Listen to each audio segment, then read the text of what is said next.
ଭୁଲ ଛୋଟ ହେଉ ବା ବଡ଼, ଭୁଲ ତ ଭୁଲ ହୋଇଥାଏ।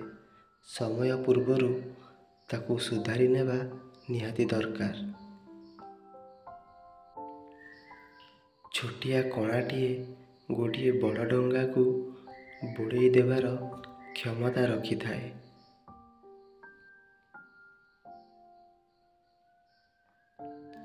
ଅସଫଳ ଜୀବନରେ ସେହିମାନେ ହୁଅନ୍ତି ଯିଏ କେବଳ ଭାବନ୍ତି ନଚେତ୍ କୁହନ୍ତି, ହେଲେ କିଛି କରନ୍ତି ନାହିଁ।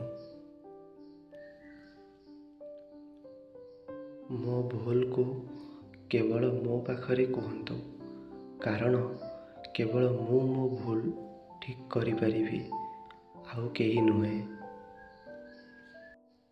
ସମ୍ପର୍କ ତାହା ନୁହେଁ ଯାହା ରାଣ ନିୟମରେ ବାଧ୍ୟତାମୂଳକ ଭାବେ ସ୍ୱାର୍ଥ ହାସଲ ପାଇଁ ହୋଇଥାଏ।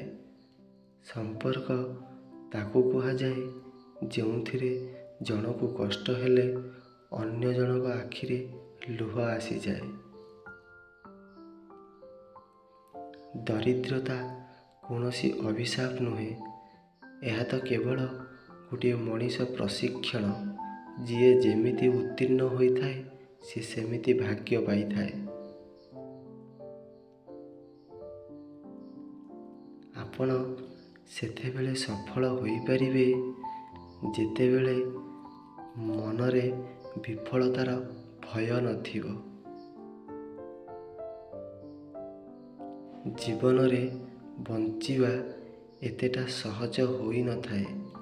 ବିନା ସଂଘର୍ଷରେ କେହି ମହାନ ହୋଇନଥିବେ।